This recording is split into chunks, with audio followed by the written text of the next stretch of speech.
Yeah, hi. I want to talk to you today about using Excel for doing histograms, some frequency and descriptive statistics. And so the assignment we have here is given some data file, how to construct a histogram, how to construct a frequency distribution, uh, and how to calculate relative frequencies. Also, we're going to learn how to compute the sample mean, median, and mode, the sample variance, standard deviation, using Excel functions, and also using the data analysis tool. And how do we do a scatter diagram? Okay, so this is what we do, and I'm going to first walk you through the handouts you have, the PowerPoints, and Microsoft has a built-in option, so you may want, first thing you want to make sure to add the analysis tool pack in, and to do this you click on file, and that's going to take you to options, and then you select add-ins, and then you go to add-ins, and you go to Excel add-ins on this screen, and then you pick the analysis tool pack, these two, and analysis tool pack VBA if they are not selected, and then you click go, and after that you should see your an icon here that says data, and if you click on this, that's going to take you to data analysis, which shows you what you can do with Excel for doing statistics. Okay, so that's all you need. And sometimes we're also going to use the formulas in Excel aside from this. So we're going to be going back and forth between this data and the other functions. So first thing we're going to learn is how do you do a histogram. And to do histogram, you're going to learn the idea of bins. So this is a data, and your data can be in one column or multiple columns in Excel. And so what you do here, you create bins, because the smallest value here is 0 and the largest is 5. So you go from 0 to 5. These are called your bins. Then you click on data, you go to data analysis, you go to histogram, click OK, and then here you highlight all the data to put the input range, and then the bin range, the one we had the bins, so we're going to put the bins here and the range for the bins, and you can click new worksheet and chart output, and you click OK, and that will give you the histogram. Once you do the histogram, you can this is the way Excel will give you the histogram. It's going to put bin here, frequency here. So you may want to improve on that. So that's number of days, number of iPads sold per day, because this data comes from sales. So you can change those, edit, remove this, but that's up to you how much you want to improve it. Okay. Now, how do we display qualitative data? Now we talk about frequency distributions. So basically, suppose you have here grades, B, C, A, B, F, so grade for a class, and I want to find out how many get A's, how many get B's, C's, D's, and F's, if this is a large data file.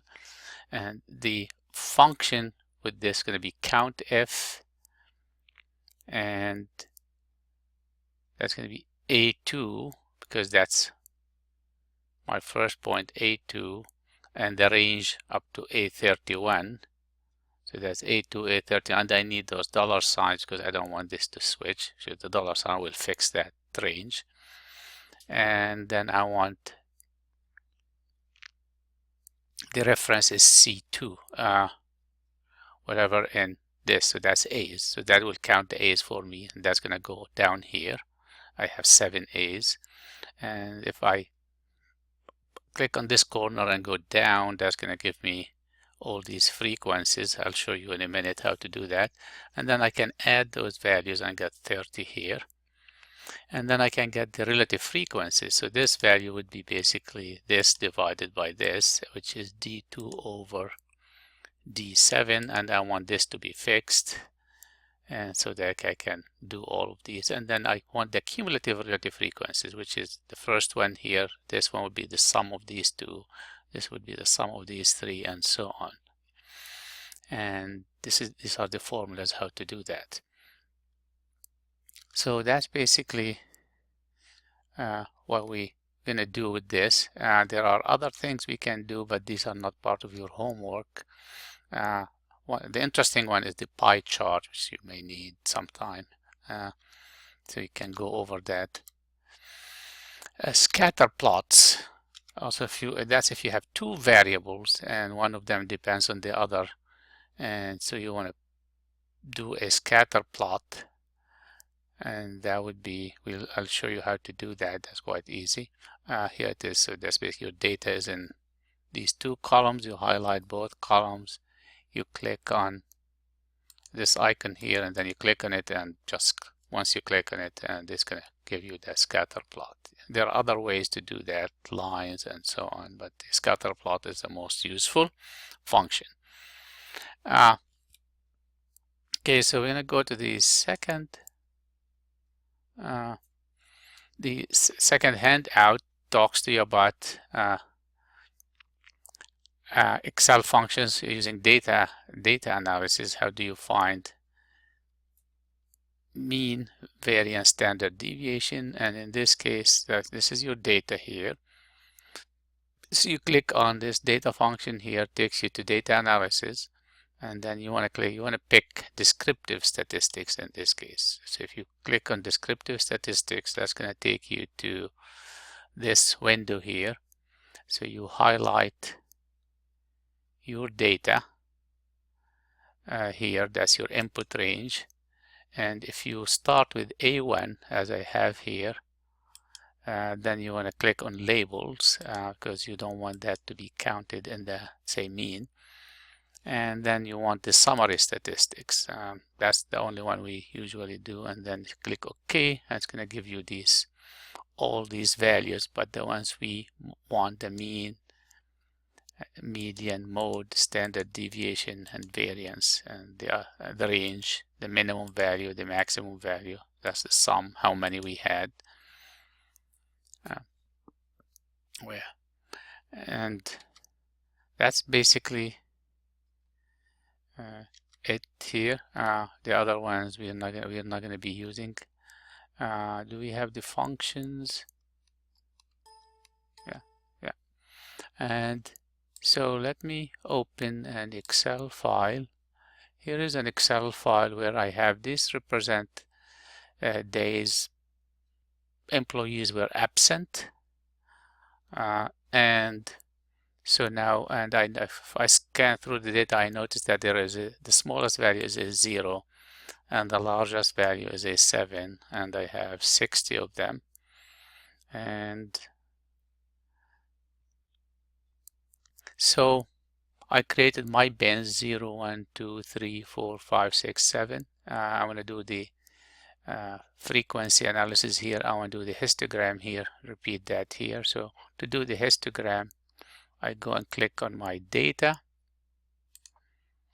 and then go to data analysis, and now I want my histogram. Click OK. My input range is going to be this, my data.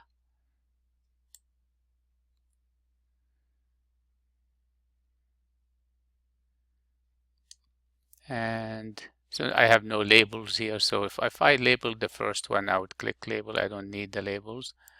And I also am going to go to my bins, bin range 0 to 7, and new worksheet, or I can put, so new worksheet is going to give me, and just OK. What happened here? Oh, I didn't put the graph. Let me go back.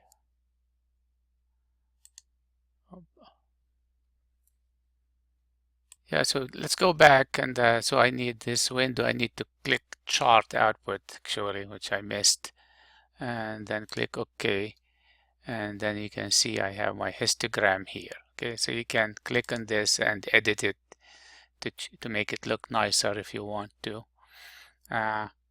but that's up to you.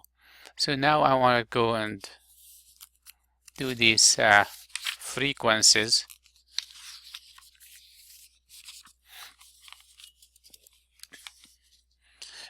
So the first thing is here, I want to go here, calculate the frequency of this. I want to go up there, say equal, and I want the COUNTIF function. COUNTIF function, double click on it, and I want the range for this, so that's from A1 to A60.